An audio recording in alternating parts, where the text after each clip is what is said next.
योगः कर्मसु कौशलम्।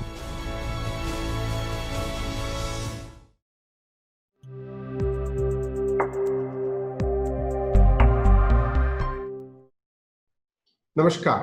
Welcome to UGC Human Resource Development Center of Gujarat University, Ahmedabad.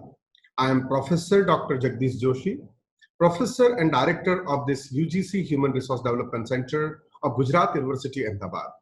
I welcome you all. I would like to invite the resource person of today, Dr. Bhagwati Prasad Brahmbhatt. We know him as Dr. B.P. Brahmbhatt. He is a name which is not unknown to anybody in Gujarat.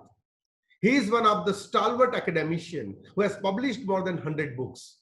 He has written many columns in newspapers. He has written many articles. He has published more than 100 research papers. He has produced more than 30 PhD students. He has been expert at GPSC, UPSC, and at various levels in government. He has worked in Gujarat University for more than 25 years. He has been a director and professor of this UGC Human Resource Development Center of Gujarat University, Ahmedabad. I joined my services as a reader in this Gujarat University under his able leadership. Prior joining as the director and professor of UGC Human Resource Development Center of Gujarat University, Ahmedabad, he was a professor in the Department of Gujarati of Gujarat University. I would like to invite Dr. Bhagwati Prasad Brahmbhatt.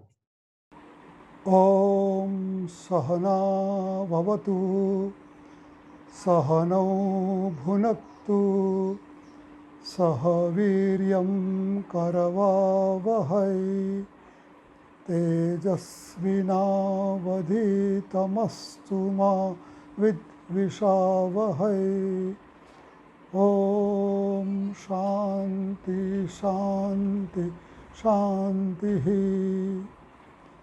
Hari ओम गुरुभ्यो नमः। नमस्कार मित्रों, UGC human resource development centre Gujarat university के तत्वावधान में आयोजित ये प्रथम गुरु दक्षता प्रोग्राम, फैकल्टी इंडक्शन प्रोग्राम में आप सभी का मैं डॉक्टर प्रसाद ब्रह्मभट्ट हार्दिक स्वागत करता हूं। मैं यहाँ की ह्यूमन रिसोर्स डेवलप सेंटर का 9 साल तक डायरेक्टर रह चुका हूं और मेरे पश्चात जो डायरेक्टर बने डॉक्टर जगदीश जोशी, वो इस सेंटर को बहुत ही दक्षतापूर्ण तरीके से चला रहे हैं और भारत भर में जो 66 HRDC सेंटर्स है उसमें उन्होंने उसको फर्स्ट 15 में रैंक में ला दिया है। तो ये देश के अग्रगण्य ह्यूमन रिसोर्स सेंटर्स पैकी का एक है और उसके तत्वावधान में पहली बार ऑनलाइन फैकल्टी इंडक्शन प्रोग्राम होने जा रहा है। आप सब लोग उसमें सम्मिलित हुए हैं, तो आप सबका स्वागत करते हुए मैं एक हर्ष का अनुभव करता हूँ। पहले जिसको ओरिएंटेशन प्रोग्राम कहते थे, उसी को अब फैकल्टी इंडक्शन प्रोग्राम और गुरु दक्षता नाम से पहचाना जाता है। ये गुरु दक्षता शब्द समझने लायक है। इसके पीछे यूजीसी का क्या उद्देश्य है, ये नाम देकर वो क्या सिद्ध करना चाहती है, यह हम समझ ले तो ये प्रोग्राम की क्या अहमियत है वे हमारे ध्यान में आ जाएगी। इसमें 2 शब्द है, गुरु और दक्षता। गुरु शब्द हम सबको प्रचलित है, हम जानते हैं उसके बारे में कि जिसको हम टीचर कहते हैं, शिक्षक कहते हैं, अध्यापक कहते हैं, उसको प्राचीन काल में गुरु कहते थे। गुरु शब्द छोटा है, 2 वर्ण का बना हुआ है, पर उसका मीनिंग बहुत ही डीप है, गहन है। गु का मतलब होता है अंधकार, डार्कनेस, और रू का मतलब होता है जो अंधकार को दूर करता है। रू means that which removes the darkness, अंधकार को जो दूर करे उसको गुरु कहते हैं। मनुष्य मात्र की ये आकांक्षा रही है, हजारों साल से ये रही है कि वो अंधकार में रहना नहीं चाहता है, प्रकाश की ओर जाना चाहता है। अज्ञान उसको पसंद नहीं है, वो ज्ञान प्राप्त करना चाहता है। विश्व की प्राचीनतम जो प्रार्थनाएं हैं, हमारे उपनिषदों में, वेदों में जो प्रार्थना थी, वो प्रार्थना यही थी। क्या प्रार्थना थी? तमसो माँ ज्योतिर्गमय। तमस माने अंधकार, ज्योतिर्माने प्रकाश। तो प्राचीन काल से मनुष्य की यह आकांक्षा रही है कि अंधकार से मैं प्रकाश की ओर जाऊं। अज्ञान को अंधकार का रूप दिया गया है और प्रकाश जो है वो ज्ञान का प्रतीक है। तो ज्ञान प्राप्ति के द्वारा हम अंधकार से, अज्ञान से परे हो सकते हैं। और इसमें जो हमारी सहायता करता है, हमें मददरूप होता है, उसी को हम गुरु कहते हैं। अब गुरु के साथ दक्षता शब्द सम्मिलित किया गया है। दक्षता में दक्ष शब्द है। दक्ष का मतलब होता है क्लेवर, एफिशिएंट, इंटेलिजेंट, अर्थात जो प्रवीण है, कुशल है, असरकारक है, प्रभावक है, उसी को दक्ष कहते हैं। और दक्ष से दक्षता भाववाचक संज्ञा बनी हुई है, जिसको अंग्रेजी में एब्स्ट्रैक्ट नाउन कहते हैं। जो 4 प्रकार के नाउन प्रचलित है, कॉन्क्रीट नेम होते हैं, प्रॉपर नेम होता है, एब्स्ट्रैक्ट नेम होता है और कलेक्टिव नेम्स। तो उसमें से ये दक्षता एब्स्ट्रैक्ट नेम है, जिसको हम भाववाचक संज्ञा कहते हैं। कॉन्क्रीट का मतलब होता है मूर्त और एब्स्ट्रैक्ट का मतलब होता है अमूर्त। ये दक्षता एक विभावना है। दक्ष से ऊपर से दक्षता बनी है। जैसे सुंदर से सुंदरता बनती है, शुद्ध से शुद्धता बनती है, वैसे दक्ष से दक्षता एब्स्ट्रैक्ट नेम, भाववाचक संज्ञा बनी हुई है। तो ये दक्ष और गुरु, इसके द्वारा यूजीसी को क्या अभिप्रेत है? यूजीसी अच्छी तरह से जानते हैं कि आप सब लोग टीचर्स बने हुए हैं, टीचिंग व्यवसाय में आप आए हैं। अब जब आप लोग टीचर बन ही गए हैं और अपनी बाकी ज़िंदगी में शिक्षक का दायित्व निर्धारित करने जा रहे हैं, ये दायित्व बजाने वाले हैं, तो अच्छी तरह से अपना दायित्व निभा सके आप और सफलतापूर्वक आप शिक्षक की कार्यभार को संभाल सके। इसलिए ये गुरु दक्षता फैकल्टी इंडक्शन प्रोग्राम का आयोजन किया गया है। इसका उद्देश्य यही है कि प्रत्येक शिक्षक ये दक्ष शिक्षक बने, यानी कि श्रेष्ठ शिक्षक बने, सफल शिक्षक बने, एफिशिएंट शिक्षक बने, असरकारक शिक्षक बने, समाज जीवन में कुछ प्रदान कर सके। इसलिए आज के लेक्चर का टॉपिक हमने रखा है what Daksh Guru can contribute to the society. आप ये गुरु दक्षता कार्यक्रम पूर्ण करके जब सर्टिफिकेट लेकर जाएंगे तो आशा करते हैं हम कि आप दक्ष गुरु बन जाएंगे। और जब दक्ष गुरु बन जाएंगे तो समाज को आप क्या प्रदान कर पाओगे? अपने आस संस्था को, शिक्षा जगत को और पूरे भारतीय समाज को आपका क्या प्रदान होगा, ये हमको समझना चाहिए। प्राचीन काल में जो विद्याएं दी जाती थी उसके बारे में कहा जाता है, जो उपनिषद थे हमारे प्राचीनतम, जो वेदों के अंतर्गत आने वाले जो उपनिषद थे, ऐसे तो 108 उपनिषद गिने गए हैं, पर उसमें से 10-12 प्रमुख उपनिषद हैं और उसमें से एक है मुंडक उपनिषद। तो मुंडक उपनिषद में ऐसी बात कही गई है कि एक शिष्य जब अपने गुरु के पास जाता है और गुरु से प्रश्न करता है कि संसार में ऐसा क्या है, ऐसा कौन सा तत्व है या कौन सी चीज़ ऐसी है जिसको अगर हम जान ले तो फिर सब कुछ जान सकते हैं और कुछ जानने का बाकी रहता ही नहीं। इसके उत्तर में गुरु कहते हैं कि दो प्रकार की विद्या होती है, परा च अपरा च। गुरु ने कहा कि दो प्रकार की विद्याएं हैं संसार में, एक परा विद्या है, दूसरी अपरा विद्या है। अब अपरा विद्या मतलब क्या? तो संसार में जो कुछ भी ज्ञान है, जानने लायक जो कुछ भी है, उसको जो व्यक्त करती है वो अपरा विद्या है। यानी आप जितने भी लोग ये इंडक्शन प्रोग्राम में सम्मिलित हुए हैं, आपके जो कुछ भी सब्जेक्ट है, विद्या शाखा है, arts, commerce, science, engineering, engineering, कोई भी विद्या शाखा से अगर आप है, लॉ से है, लाइब्रेरी साइंस से है, शिक्षण विभाग से है, तो उसके अंतर्गत जितने भी विषय आते हैं दुनिया भर में, जितनी फैकल्टीज़ है और जो कोई सब्जेक्ट है, और उसमें जो कुछ भी विद्या मिलती है वो सब अपरा विद्या के अंतर्गत आ जाती है। तो आप प्रश्न पूछेंगे कि परा विद्या में क्या आता है?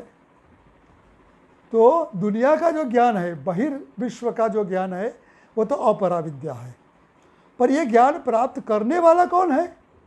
तो व्यक्ति है, यानी कि मैं हूँ, सब्जेक्ट हूँ। ये पूरा विश्व मेरे लिए ऑब्जेक्ट है और मैं सब्जेक्ट हूँ, व्यक्ति हूँ। तो व्यक्ति का यानी कि सेल्फ का, आत्म का जो ज्ञान है वो जो प्रदान करती है वो पराविद्या है। जो ट्रांसेंडेंटल साइंस है, जो बाह्य जगत की जो कुछ भी जानकारी है उसके परे की है, पर अपनी बारे में है, आत्मा के बारे में है, वो पराविद्या है। हम सारे विश्व का ज्ञान प्राप्त कर ले, दुनिया भर में जो कुछ है ज्ञान प्राप्त कर ले, पर अपने बारे में मैं कौन हूँ, क्या हूँ, किस लिए हूँ, यह अगर न जान पाऊँ तो उस विद्या का क्या मतलब रह जाएगा। तो ये विद्या भी प्राप्त करनी चाहिए। और प्राचीन काल की जो शिक्षा संस्थाएं थी, जिसको हम गुरुकुल्स कहते हैं, तो उसमें ये दोनों प्रकार की विद्या दी जाती थी। इसके कारण वो विद्या प्राप्त करने वाला विद्यार्थी, जैसे कि सांदीपनी विद्यालय थी जिसमें कृष्ण भगवान और सुदामा वगैरह ने ज्ञान प्राप्त किया था, या द्रोणाचार्य की जो विद्यापीठ थी जहाँ पांडव और कौरवों ने विद्या प्राप्त की थी, परशुराम का जो गुरुकुल था जहाँ भीष्म पितामह और कर्ण जैसे विद्यार्थी ने शिक्षा प्राप्त की। तो ऐसे सब गुरुकुल में जो प्राप्त विद्या करते थे वो जीवन में तो सफल होते ही थे, सांसारिक सफलता तो प्राप्त करते ही थे, पर अपने जीवन को भी सार्थक बनाते थे और जीवन का जो सर्वोच्च उद्देश्य होता है वो भी वो सिद्ध कर पाते थे।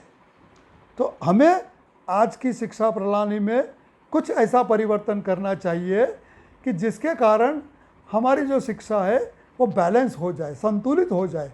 केवल अपरा विद्या इंसान को सफल तो बनाती है, उद्योगपति बन जाता है, बड़ा बड़ा साइंटिस्ट बन जाता है, बड़ा ऑफिसर बन जाता है, आईएएस ऑफिसर बन जाता है, पर अगर उसमें पराविद्या नहीं है, या सिंपल शब्दों में कहे तो वैल्यू एजुकेशन नहीं है, मूल्यनिष्ठ शिक्षा अगर उसने प्राप्त नहीं की है, तो संभव है कि उसकी वो विद्या शायद उसका खुद का भी विकास न कर पाए और समाज के लिए भी वो हानिकारक बन सके। इसलिए हमको ये दोनों विद्याएं प्राप्त करनी चाहिए। अब आजकल संसार का जो दृश्यमान सिनारियो है, जो सब बाह्य विश्व का जो अभी परिस्थिति है वो कैसी है, तो अगर हम देखते हैं तो वो सिनारियो कोई बहुत खुशी करने लायक नहीं है। अभी 4-5 महीने से तो हम देख रहे हैं कि ये कोरोना की महामारी पूरे विश्व को संत्रस्त किए हुए, उसके कारण हमारे सब कुछ जो कुछ हमने संप्राप्त किया था पिछले 5-25-50 वर्ष में, वो सब अब डिगमगाने लगा है और हमारा जो विकास था उसकी गति को भी हमने रोक दिया है, मानो कि रुक गई है। तो ऐसी परिस्थिति हो गई है। पर यह परिस्थिति जब नहीं थी 6 महीने पहले का अगर विश्व का हम विचार करें तो तब भी क्या था, तब भी एक और पाश्चात्य जगत में बहुत ही विकास हो गया था, फिजिकल विकास हो गया था, भौतिक विकास हो गया था, पनडुब्बियाँ बनने लगी थी, एटम बॉम्ब बनने लगे थे, हवाई जहाज़ बनने लगे थे, रॉकेट्स बनने लगे थे, अरे चंद्र पर जाके इंसान आ गया था।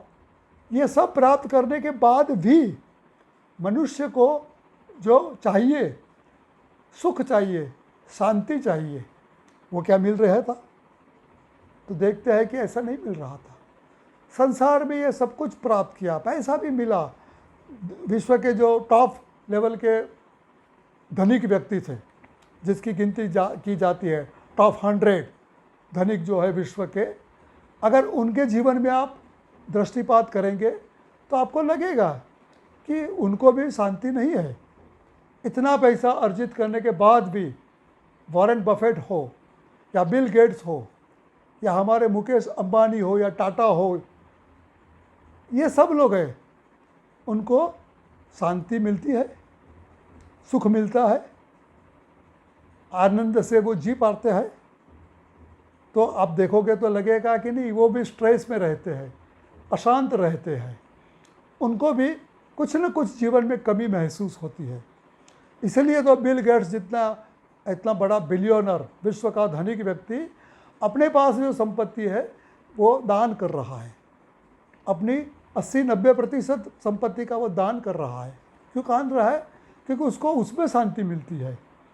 हमारे ऋषियों ने भी प्राचीन काल में कहा था कि त्यागेन एकेन अमृतत्वम मानुषो, मनुष्य सब कुछ त्याग करता है तभी उसको अमृतत्व की प्राप्ति होती है। जीवन का जो सर्वोच्च सुख है वो तभी मिलता है, तो सब कुछ छोड़ना पड़ता है।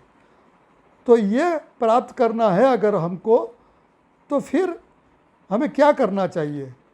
तो पाश्चात्य विश्व ने तो सफलता की, समृद्धि की ऊंचाई प्राप्त कर ली, पर उसको शांति नहीं मिली।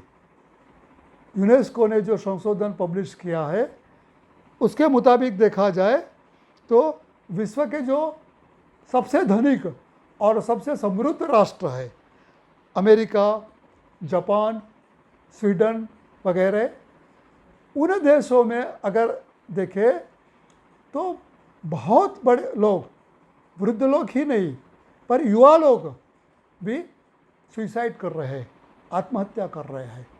यूनेस्को का रिपोर्ट बता रहा है कि ये 3 जो देश है जो विश्व के सबसे समृद्ध और संपन्न राष्ट्र माने गए हैं, उसके जो युवा की मृत्यु हो रही है, युवा वर्ग की, उसमें 54% युवा तो सुसाइड करके, आत्महत्या करके मर रहे हैं। आपको ये जान के आश्चर्य होगा कि दुनिया भर में आजकल सबसे पॉपुलर जो बुक्स है वो बुक कौन सी है? तो ये जो बुक्स है वो बुक्स है सुसाइड कैसे किया जा सकता है इसके बारे में है। How to create a suicide, perfect manual for suicide, ऐसी जो बुक्स है, फाइनल एग्जिट, टेरेफ हम्फ्री की जो बुक है, ये सब बुक्स है वो लाखों की संख्या में बिकती है साल भर में, और उसकी सैकड़ों एडिशंस हो जाती है। दुनिया भर में ये बुक्स बिकती है और लोग इस बुक को पढ़कर उसको हाथ में रख के सुसाइड करते हैं। हज़ारों लोग सुसाइड कर रहे हैं। ये कोरोना होने के बाद तो उसका प्रमाण और बढ़ गया, पर पहले से ये सब हो रहा है। तो ऐसी परिस्थितियों में अगर दुनिया को कुछ ज्ञान प्राप्त करना है, कुछ सिद्धि प्राप्त करनी है, तो भारत की ओर आना ही पड़ेगा। केवल भारत ही विश्व में एक ऐसा देश है जो दुनिया को सुख संपत्ति से परे जो शांति है वो प्राप्त करने में मदद कर सकता है।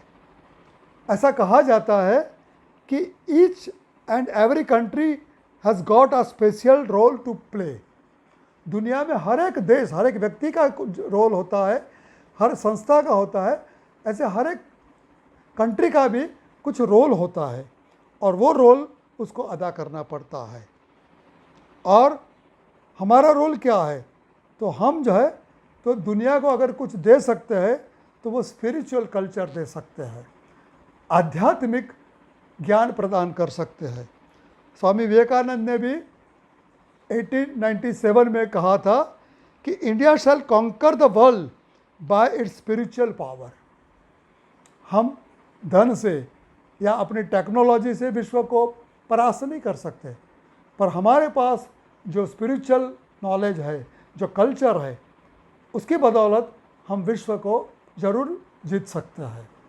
पिछले कई साल से हम देख रहे हैं कि दुनिया भर के लोग अब योग की ओर आकर्षित हो रहे हैं, ध्यान की ओर आकर्षित हो रहे हैं, इंडियन स्पिरिचुअलिटी की ओर आकर्षित हो रहे हैं।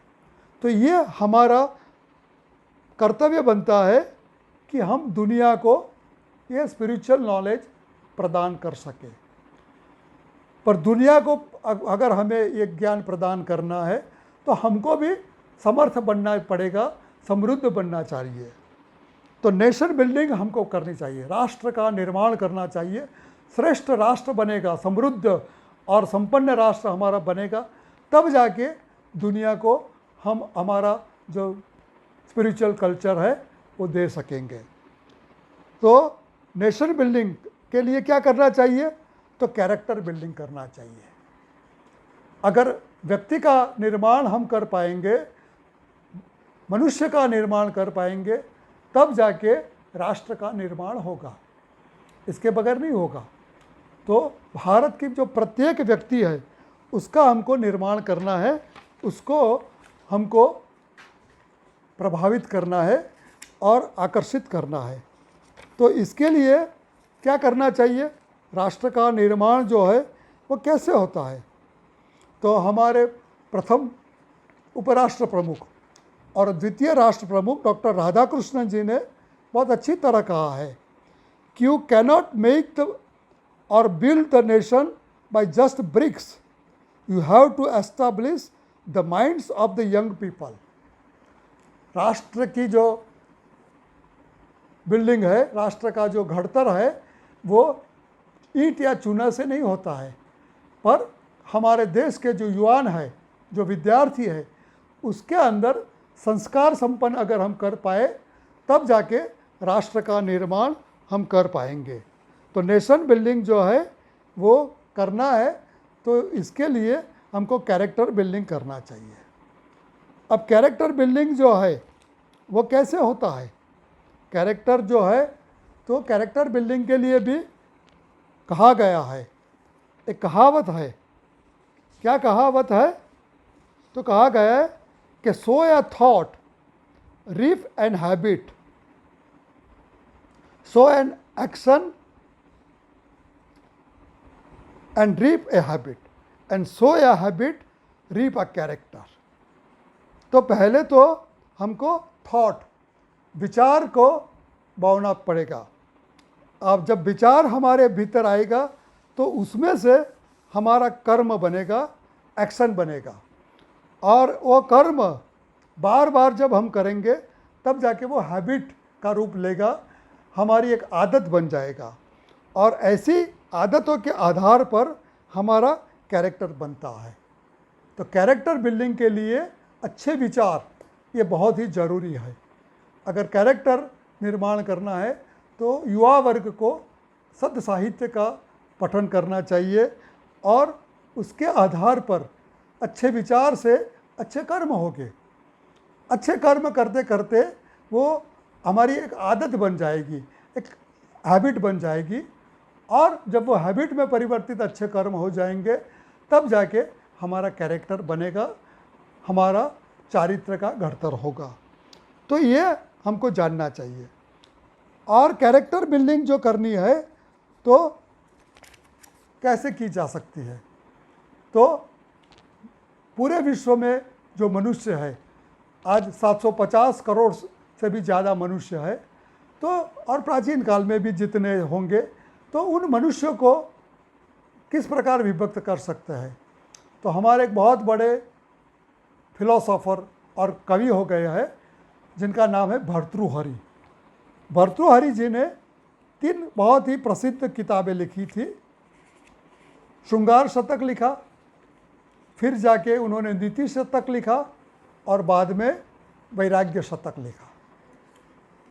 तो उनका जो नीति शतक है, जो बहुत ही जाना हुआ है, 100 श्लोकों का ये शतक है, उनमें 75वां जो श्लोक है उसमें उन्होंने कहा है कि जगत में 4 प्रकार के लोग होते हैं। उस ज़माने में जब भर्तृहरि जी हो गए सैकड़ों साल पहले, उस ज़माने में उनको लगा कि 4 प्रकार के मनुष्य होते हैं।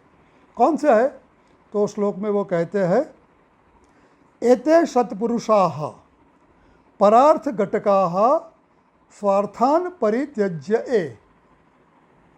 फिर कहते हैं, सामान्यास्तु परार्थ मुद्यत वृत्तः स्वार्थान विरोधने तेमी मानुष राक्षसा परहितम स्वार्थाय निघ्नन्ति ये निघ्नन्ति निरर्थतम परहितम तेके न जानीमहे। तो भर्तृहरि जी कहते हैं कि 4 प्रकार के लोग संसार में होते हैं। पहला प्रकार उन्होंने कौन सा कहा? तो कहा सत्पुरुषाः। तो सत्पुरुष है। तो सत्पुरुष किसको कहा जाता है? तो सत्पुरुष वो है जो अपने लिए कुछ काम नहीं करता है, अपना स्वार्थ नहीं देखता है, पर दूसरों का कुछ अच्छा करना चाहता है। अपने को फ़ायदा हो या ना हो, पर दूसरे का फ़ायदा कैसे किया जा सके, उसके लिए क्या कर सकूँ मैं, ये जो सोचता है, ऐसे जो लोग हैं उसको सत्पुरुषाः कहा गया है। दुनिया भर में ऐसे सत्पुरुष होते हैं जिसको हम सज्जन कहते हैं। अंग्रेजी में उसके लिए शब्द है जेंटलमैन। तो जेंटलमैन ऐसे कहते हैं जो दूसरे को भलाई के लिए कुछ न कुछ करता रहता है, अपना फ़ायदा हो या ना हो। जैसे अभी मैंने कहा बिल गेट्स है, तो अपने पैसे गरीब लोगों को बांटता है, जिनको ज़रूरत है ऐसे लोगों को देता है कि उनको कुछ लाभ हो, कुछ फ़ायदा हो।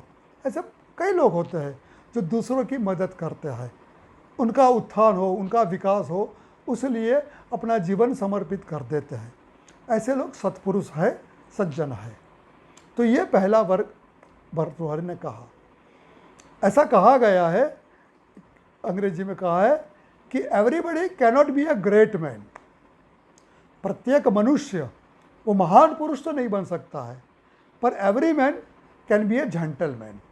पर हर मनुष्य अगर चाहे तो सज्जन बन सकता है, सत्पुरुष बन सकता है, क्योंकि वो करने में कोई ज़्यादा प्रयत्न नहीं करना पड़ता है। अगर आप रास्ते में जा रहे हैं और कोई अंध व्यक्ति है या कोई अपंग व्यक्ति है, उसको रोड क्रॉस करना है, अगर आप अपने स्कूटर पर से उतर कर उसको मदद करते हैं, रोड क्रॉस करने के लिए उसको साथ में जाके क्रॉस कराते हैं और फिर आगे बढ़ जाते हैं, 2 मिनट आपका समय लगेगा, पर आपको लगेगा कि मैंने कुछ अच्छा काम किया, और उस दिन आपको बहुत आराम से, शांति से नींद भी आएगी कि एक अच्छा काम। और ऐसे बार बार अगर कोई अच्छे काम आप करेंगे, दिन में एक बार छोटा सा काम करेंगे, धीरे धीरे वो आपकी आदत बन जाएगी, तो फिर जाके आपको ऐसा लगेगा कि नहीं, मेरा जीवन है वो सफल हो गया है। तो ये मार्ग है, सत्पुरुष है, इसको कहते हैं। अगर ऐसे लोग नहीं है तो दूसरे प्रकार के जो लोग हैं उसको सामान्य व्यक्ति कहा है, जिसको ऑर्डिनरी मैन कहते हैं। वो क्या करते हैं कि दूसरों की मदद करने के बजाय अपनी मदद करते हैं, अपना स्वार्थ सिद्ध करते हैं, पर दूसरों को कोई हानि नहीं होने देते हैं। अपना स्वार्थ करेंगे, अपने लिए काम करेंगे, अपने बच्चों को पढ़ाएंगे, उसके लिए पैसे लगाएंगे, पर दूसरे का नुकसान नहीं करेंगे, दूसरों को किसी को हानि रूप न बने, इस प्रकार का प्रयत्न करते हैं। ऐसे भी लोग काफ़ी होते हैं, सामान्य लोग हैं कि दूसरों की मदद करे ना करे, पर उनके मार्ग में व्यवधान नहीं बनते हैं, हानि रूप नहीं बनते हैं। तो ऐसे सामान्य मनुष्य होते हैं। फिर तीसरे पक्ष प्रकृति के लोग कैसे हैं? तो उन्होंने कहा, भर्तृहरि ने, कि ये तीसरे प्रकृति लोग हैं जो दूसरों को नुकसान करते हैं, अपना स्वार्थ साधने के लिए दूसरों का नुकसान हो जाए तो भी उनको चिंता नहीं। अगर उसको व्यक्ति को 1 रुपये का फ़ायदा हो रहा है तो दूसरे को 1000 रुपये का नुकसान भी हो गया तो उसकी चिंता नहीं है उसको। ऐसे लोग होते हैं जिसको हम करप्ट लोग कहते हैं। कोई कॉन्ट्रैक्टर है और ब्रिज बना रहा है तो अपना स्वार्थ देखेगा, और उसके ऊपर गवर्नमेंट का कोई अधिकारी है, पीडब्ल्यूडी का ऑफिसर है, जिसको तनख्वाह मिलती है, किस लिए मिलती है? अपनी ड्यूटी करने के लिए। पर अगर वो अपनी ड्यूटी करने के बजाय वो कॉन्ट्रैक्टर को गैर रीति करने के लिए सीमेंट में मिट्टी मिलाने के लिए परमिशन देगा और उससे लाख रुपए की घूस ले लेगा, तो वो कॉन्ट्रैक्टर फिर जो क्वालिटी का ब्रिज बनाना चाहिए वो नहीं बनाएगा। उसका जो अधिकारी था, बड़ा ऑफिसर, क्लास 1 ऑफिसर था, उसने 1 लाख रुपया उससे ले लिया। अब वो कॉन्ट्रैक्टर जिसको कॉन्ट्रैक्ट मिला है वो उसमें से 10 लाख का मुनाफा करेगा और ऐसा ब्रिज बनाएगा कि पहली बारिश में वो ख़त्म हो जाएगा और देश को लाखों रुपयों का नुकसान होगा। उस ब्रिज पर से उस समय पर जो भी व्हीकल्स या व्यक्ति पसार हो रहे होंगे वो मर भी जाएंगे, तो बहुत बड़ा नुकसान होगा। पर वो स्वार्थी कॉन्ट्रैक्टर और वो स्वार्थी उसका अधिकारी, उन्होंने अपना स्वार्थ देखा, राष्ट्र का क्या होगा, दूसरों का क्या है, वो नहीं देखा। तो ऐसे लोगों के लिए तो भर्तृहरि ने कहा है कि ये राक्षसा है, जो अपना स्वार्थ सिद्ध करने के लिए दूसरों का, समाज का, राष्ट्र का नुकसान करते हैं। ये तो राक्षसा है, मनुष्य के रूप में ये राक्षस जैसे है। फिर चौथे वर्ग के लोग कैसे हैं? तो चौथे ऐसे वर्ग के उन्होंने बताए कि जो लोग अपना स्वार्थ फायदा हो या न हो पर दूसरों का नुकसान हो उसमें आनंद प्राप्त करते हैं। ऐसे भी लोग होते हैं कि अगर दूसरे को कुछ नुकसान हो गया तो बहुत खुश हो जाते हैं, उसमें उनको तो कोई फ़ायदा नहीं हुआ है। अपना पड़ोसी है, अगर उसका लड़का नापास हुआ है परीक्षा में तो ये खुश हो जाएगा, क्या अच्छा हुआ, इसका लड़का फेल हो गया। अरे भाई वो फेल हो गया, तुमको क्या फ़ायदा हुआ? कोई फ़ायदा नहीं हुआ, पर तो भी वो खुश हो जाएंगे। तो दूसरे के नुकसान में, दूसरे के अहित में जो अपना आनंद प्राप्त करते हैं, ऐसे लोगों के लिए तो भर्तृहरि कहते हैं कि उनको क्या नाम देना यही मुझे मालूम नहीं है, क्योंकि वो राक्षसों से भी गए हुए हैं। राक्षस तो अपना स्वार्थ के लिए दूसरों का नुकसान करते हैं। ये लोग तो परपीड़क जिसको कहते हैं, सैडिस्ट कहते हैं अंग्रेजी में, कि दूसरों को कष्ट देकर ही आनंद प्राप्त करते हैं। तो ऐसे लोगों को क्या कहे? ये 4 प्रकार के मनुष्यों की कल्पना उन्होंने की थी। उस ज़माने में शायद ये 4 प्रकार के लोग होंगे, पर आजकल हम लोग जानते हैं कि एक 5वां वर्ग भी दुनिया में पैदा हो गया है। पिछले कई सालों से दुनिया भर में ऐसे लोग हैं जो अपना नुकसान करके दूसरों का नुकसान करते हैं। चौथे वर्ग का जो भर्तृहरि ने कहा था वो अपना नुकसान नहीं करते थे, दूसरों का नुकसान होने पर खुश होते थे। पर ये लोग तो ऐसे हैं जो अपना नुकसान करके भी दूसरों को ज़्यादा नुकसान करने का प्रयास करते हैं। 9/11 अमेरिका में हुआ, बिन लादेन ने करवाया, तो वो जो युवा लोग थे, जो 3-4 लोग वो प्लेन लेके घुस गए वो वर्ल्ड ट्रेड सेंटर में, तो वो लोग तो मर गए, उनका प्लेन भी ख़त्म हो गया, वो लोग भी उसमें जल के खाक हो गए। जो 3-4 लोग उसमें से होंगे जिसको हम टेररिस्ट कहते हैं, और फिर हज़ारों लोगों को उन्होंने मौत के घाट पे उतार दिया। तो खुश हो गया, बिन लादेन को बहुत खुशी हुई कि देखो अमेरिका जैसे बड़े राष्ट्र के हज़ारों लोगों को हमने ख़त्म कर दिया। अब उसका भी अंजाम क्या हुआ हम जानते हैं। पर ऐसे टेररिस्ट होते हैं जो अपने आप को ख़त्म कर देते हैं और दूसरों का नुकसान करते हैं। ये वर्ग 5वां है जो प्राचीन काल में नहीं था, पर आजकल तो दिखाई पड़ता है। अब हमारा कहना ये है कि हमारी शिक्षा प्रणाली कैसी होनी चाहिए, जिसके आधार पे हम पहले वर्ग के जो मनुष्य है, यानी कि जो सत्पुरुष है, ऐसे मनुष्य ज़्यादा से ज़्यादा बनाए। हमारे देश में आज हम देखेंगे या दुनिया भर में देखेंगे तो पहले वर्ग के बहुत ही कम है। मुश्किल से 1% होंगे जिसको हम सज्जन कह सके, सत्पुरुष कह सके, ऐसे जिसको हम ऑर्डिनरी मैन कहे, सामान्य मनुष्य कहे, ऐसे 10, 15, 20% होंगे। बाकी जो 80-85% लोग हैं ये तो तीसरे, चौथे और पांचवें वर्ग में ही आते हैं। तो ये तीसरे, चौथे और पांचवें वर्ग के मनुष्य कम होए और उसमें से ज़्यादा दूसरे वर्ग में आए, फिर पहले वर्ग में आए, श्रेष्ठ मनुष्य बने। यही शिक्षा का उद्देश्य होना चाहिए और इसके लिए हमको प्रयास करना चाहिए। ये प्रयास करने के लिए हमको क्या करना चाहिए ये भी तो हमको सोचना चाहिए। तो सवाल ये उठता है कि क्या करें। अब हम थोड़ा गौर करेंगे कि किस प्रकार इस परिस्थिति को बदला जा सके। अगर इस परिस्थिति को बदलना है तो हमको क्या करना चाहिए। तो कहा गया है कि सुसंस्कृत मनुष्य का निर्माण करना है तो उसके लिए 4 फैक्टर्स का महत्वपूर्ण होते हैं। मनुष्य का निर्माण करना यानी उसको संस्कार संपन्न करना, संस्कारित करना।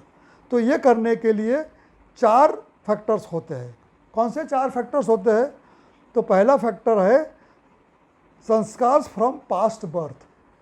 हमारी जो संस्कृति है वो मानती है और हम लोग मानते हैं, बाकी दुनिया के लोग माने ना माने, हम मानते हैं कि ये मनुष्य का जन्म है, ये पहला और अंतिम जन्म नहीं है। हम लोग का पहले पूर्व जन्म भी हो चुका है, कई जन्म में से पसार होकर हम यहाँ आए हैं, और अगर ये हमारा अंतिम जन्म नहीं है, इस जन्म में हमें मुक्ति नहीं मिलती है, तो और भी कई जन्म हमको लेने पड़ेंगे। तो ये जन्म जब मनुष्य का रूप में हमने लिया तो उस पहले के जितने भी जन्म थे उसमें जो कुछ भी संस्कार हमने अर्जित किए थे वो सूक्ष्म रूप से संस्कार के रूप में हमारे साथ में आए हैं। इसलिए हम देखते हैं कि मनुष्य जन्म के साथ ही उसमें कोई लक्षण दिखाई पड़ते हैं। कोई मनुष्य पैदा होते ही अभी 4-6 महीने का हो और लगता है कि ये बहुत ही सज्जन है, ये बहुत ही खतरनाक है, टेररिस्ट जैसा है, ऐसा मनुष्य के आरंभ में ही पता पड़ जाता है। तो ये पूर्व जन्म के संस्कार लेके मनुष्य आता है जिसको हम प्रारब्ध कहते हैं। प्रारब्ध मनुष्य को मिलता है। फिर क्या होता है, तो जिस माता पिता के यहाँ उसने जन्म प्राप्त किया है, जिनके जिन्स उनके अंदर आए हुए हैं, तो उनके द्वारा भी उनको संस्कार मिलता है। तो माता पिता और उनके जिन्स में जो जेनेटिक उसको संस्कार मिलते हैं, इंप्रेशंस मिलती है, और माता पिता की जो ट्रेनिंग मिलती है, उनको जो शिक्षा मिलती है, क्योंकि सबसे पहले तो मनुष्य का बच्चा जो होता है वो अपने परिवार में रहता है, माता पिता और फिर आसपास के कुटुंब के लोग जो लोग हैं उनके समक्ष रहता है। तो उसमें जो संस्कार उनको मिलेंगे वो संस्कार के आधार पर उसका निर्माण होगा। तो दूसरा जो फैक्टर है ये है। फिर तीसरा फैक्टर क्या है, तो वो है सोसाइटी। थोड़ा बच्चा बड़ा होगा, 1.5 साल का, 2 साल का होगा, चलने लगेगा तो अपने मोहल्ले में जाएगा, फिर और आसपास में जाएगा, दूसरे बच्चों के साथ खेलेगा, जो समाज में रहता है, तो वो वहाँ का भी जो संस्कार होते हैं वो संस्कार भी उस पर इफ़ेक्ट करते हैं। तो परिवार के बाद समाज जो है वो मनुष्य के बच्चे पर संस्कार डालते हैं। और उसके बाद में जो चौथा फैक्टर है जो बहुत महत्वपूर्ण है हमारे लिए, वो फैक्टर है टीचर। यानी जब वो स्कूल में जाने लगता है, 4 या 5 साल का जब हो जाएगा, केजी में वो एडमिट होगा, फिर स्कूल में जाएगा, तो वहाँ पे जो शिक्षक, क्योंकि शिक्षक के पास में फिर रहेगा 5 घंटे, 6 घंटे, 7 घंटे तक वो शिक्षक के संपर्क में रहेगा। और उस समय जो उसकी उम्र होती है 5 साल, और उसके बाद में उसकी शिक्षा जब तक चलेगी तब तक, तो वो उम्र ऐसी है जिस पर संस्कार सबसे ज़्यादा पड़ते हैं। और शिक्षक का संस्कार भी मनुष्य के जीवन के घड़तर में बहुत ही महत्वपूर्ण होता है। ऐसा कहा गया है कि शिक्षक जो है वो मनुष्य के निर्माण में, व्यक्तित्व के निर्माण में बहुत ही अहम भूमिका रोल पैदा करता है। हमारे पूर्व राष्ट्र प्रमुख डॉक्टर APJ अब्दुल कलाम, जो अपने आप को शिक्षक मानते थे, और उन्होंने बहुत फेमस बुक लिखी थी, India 2020 A vision of the new millennium. तो उसमें उन्होंने एक अच्छा वाक्य लिखा है। उन्होंने लिखा है, if you are a teacher in whatever capacity, you have a very special role to play, because more than anybody else, it is you who are shaping the future generation.